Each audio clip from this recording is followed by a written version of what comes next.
You know that feeling. You work, you hustle, you save, and somehow the finish line keeps moving.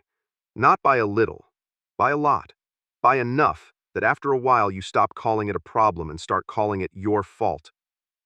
Here's the truth modern society whispers to you every morning, dressed up as motivation. Study hard, work hard, be responsible, spend less than you earn. And then, eventually, you'll have the life you were promised, a home, a car, respect, safety. But the moment you start noticing what's happening, something inside you goes quiet. You don't just feel tired, you feel cheated, like you're pushing a boulder uphill while somebody else is building stairs out of your labor. And that quiet realization is not imagination.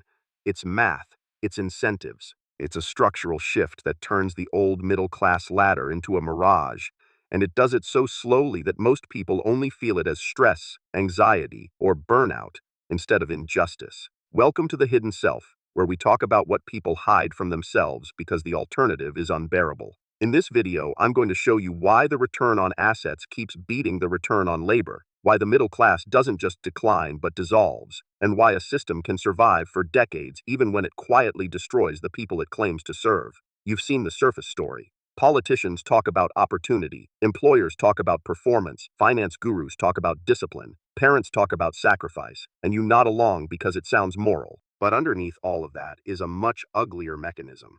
When wealth grows faster than wages, hard work stops being a bridge and starts being a tax. When ownership becomes the gatekeeper of upward mobility, effort becomes optional for the rich and crushing for everyone else. And when the middle class loses its path upward, society doesn't explode loudly. It rots quietly. Let's start with the treadmill. Imagine two people racing in two different machines. Person A runs on a treadmill that speeds up exponentially. Person B runs on a treadmill that speeds up linearly. Both think they're working hard. Both sweat. Both try not to fall. Both watch the finish line get closer, and yet the finish line keeps getting further for the exponential runner. Now replace the machines with your life. You push harder. You pick up extra shifts. You learn new skills. You negotiate. You postpone gratification. You tighten the budget. You tell yourself it's temporary. But the thing you're trying to catch is not moving at the same pace as your labor. The thing you're trying to buy is moving faster than your paycheck can ever stretch. The home, the apartment deposit, the investment buffer, the just-in-case money, the basic stability that used to feel like a normal outcome of adulthood. This isn't a motivational poster problem. It's a structural equation. Thomas Piketty put it bluntly, when the return on capital exceeds the growth of the economy, wealth accumulates at a rate that wages cannot match. The rich don't merely get richer, they get richer relative to the rest of society. And once the gap starts widening, every generation inherits a head start that doesn't depend on character. It depends on starting points. At first, you tell yourself, maybe it's just bad luck. Maybe you're unlucky in your zip code. Maybe you picked the wrong career path. Maybe you didn't network enough. Maybe you didn't play the game well enough. But eventually, you run into the same wall over and over. A young person with an excellent degree. A young person who grinds through late nights. A young person who takes the right job. And still, the first home stays out of reach. Not because they didn't work. Not because they didn't learn. Because the asset itself has a faster growth trajectory than their ability to accumulate savings. So effort becomes emotionally poisonous. It turns into this constant re-examination of your worth. You start thinking your pain is evidence that you're failing as a person. That's the psychological trap. When a system denies you mobility, it still lets you blame yourself. Now zoom out. The dissolution of the middle class doesn't only happen through unemployment. It happens through ownership outpacing income.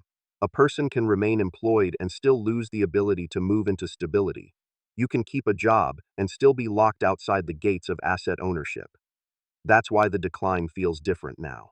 It's not always dramatic layoffs. It's not always homelessness or visible collapse. It's the quieter version. You rent longer than planned. You move more often. You postpone marriage. You delay having kids. You stop imagining a future that includes dignity. In the United States, you can watch this logic unfold for decades. Wages rise slowly or flatline in real terms, while stocks, and especially real estate, can soar for long stretches.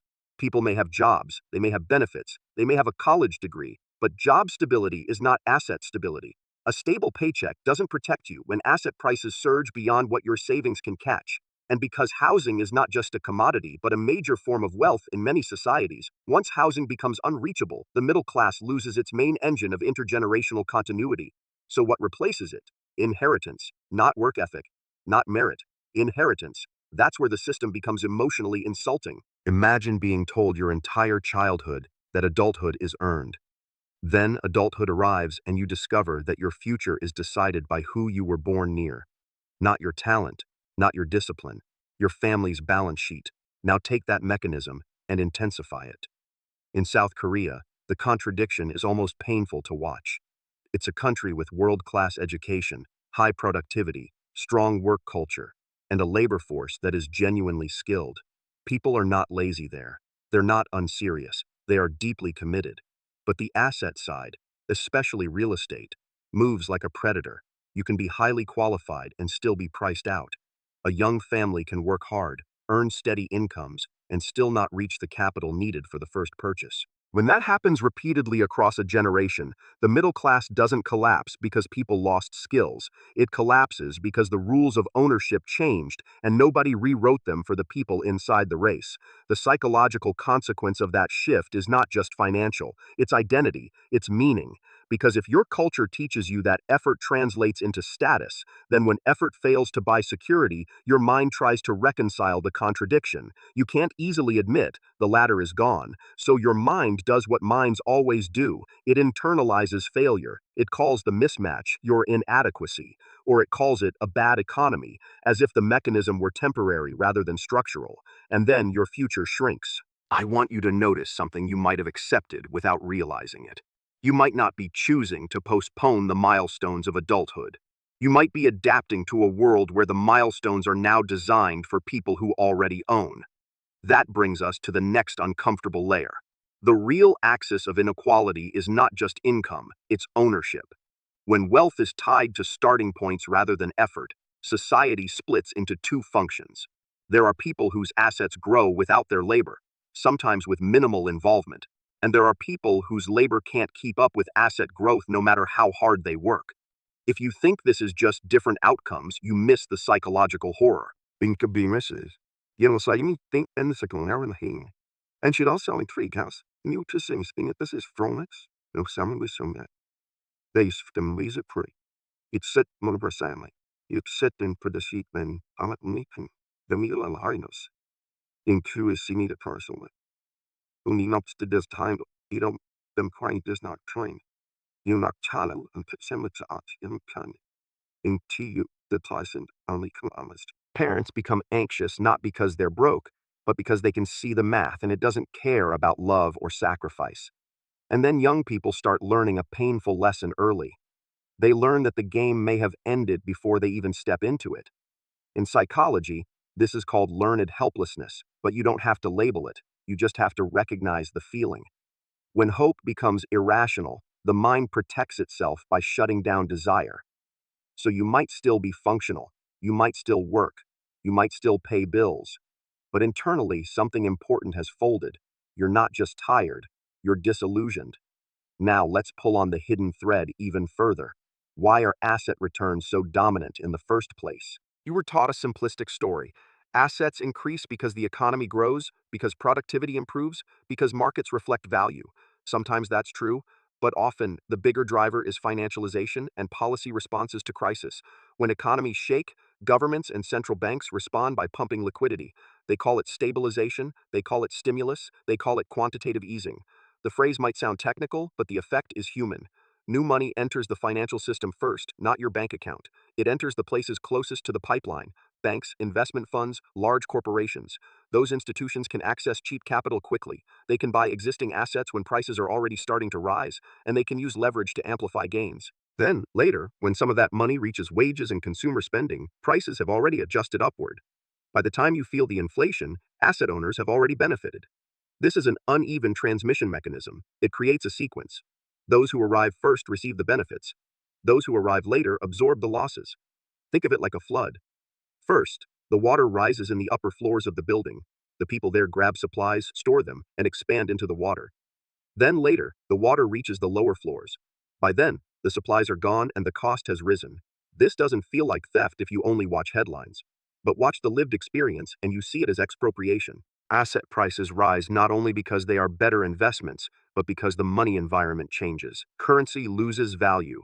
Assets become a hedge against that loss, so they reprice. Meanwhile, wages have lag. Contracts have lag.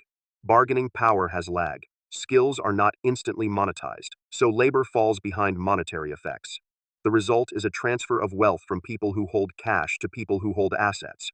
That transfer can be massive, and it can be legal, and it can happen through normal economic operations, which makes it psychologically unbearable for people who still believe the system runs on fairness rather than mechanics.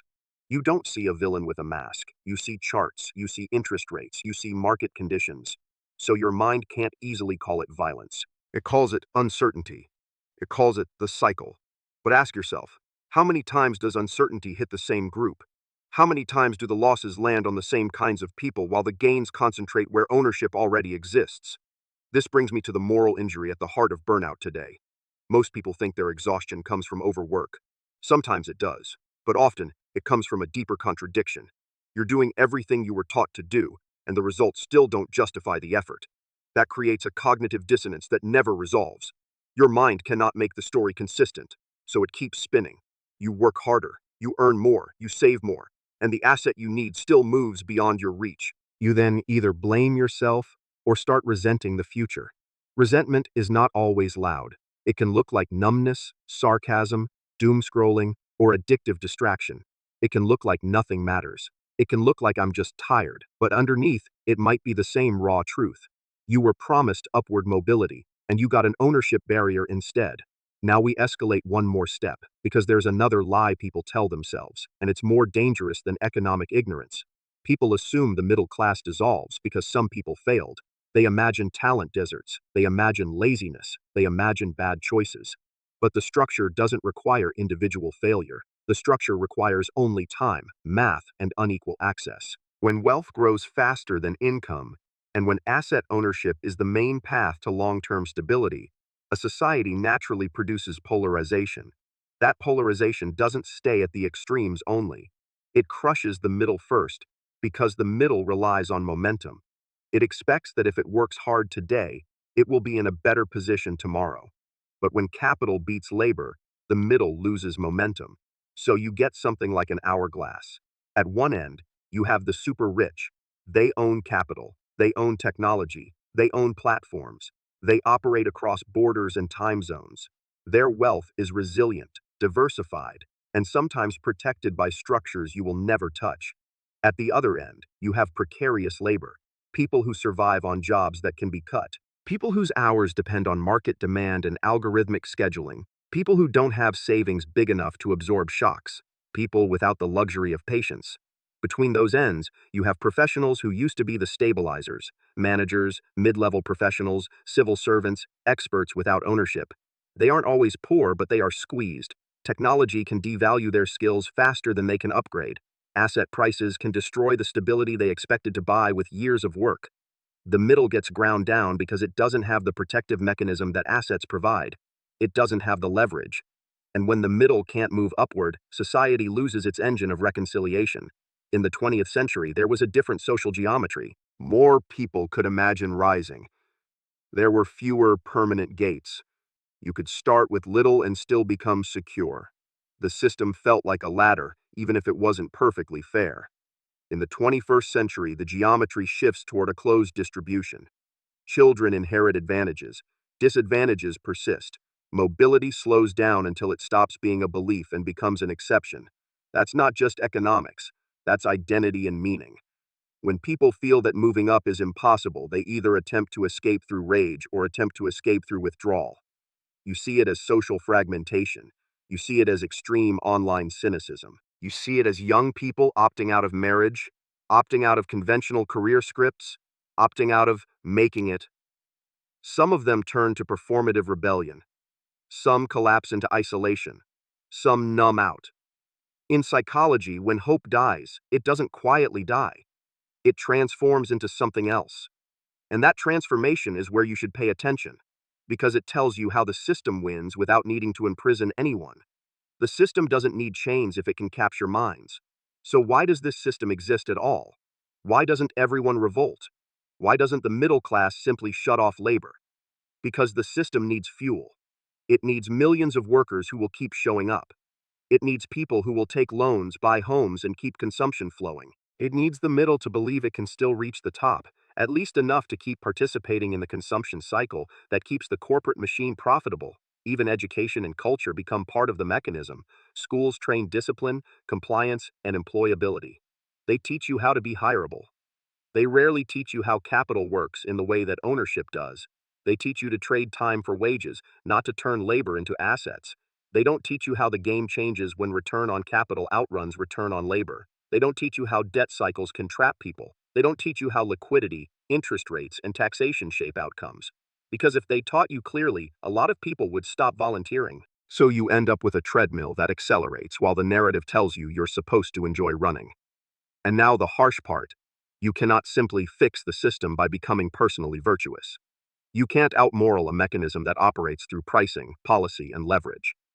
The system is large and defended. Governments, banks, legal structures, militaries, the whole apparatus. Individual virtue is not a crowbar strong enough to pry it open. But you are not powerless. You are not trapped. You are just facing the limit of moral strategies. If the rules favor capital growth, then survival requires strategy in the language of capital. And strategy means you must change how you see yourself. Most people resist this because it feels like admitting defeat. It feels like saying the game is rigged. It feels like becoming cynical. But cynicism is not the point. Clarity is the point. So here are the core shifts, not motivational slogans. Internal reprogramming. First, stop worshiping income like it's salvation. Most people ask the wrong question. They ask, how do I increase my salary? They treat wages like the finish line. They chase promotions like they're buying freedom. But wages are linear. Assets are not. Wages usually grow slowly, constrained by bargaining power, job market cycles, and inflation. Even high salaries are still bounded by time. Your body has a clock. Your hours have limits.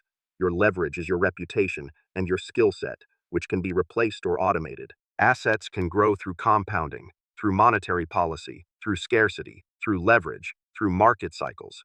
Even small ownership can behave differently over time compared to a salary that requires your constant presence.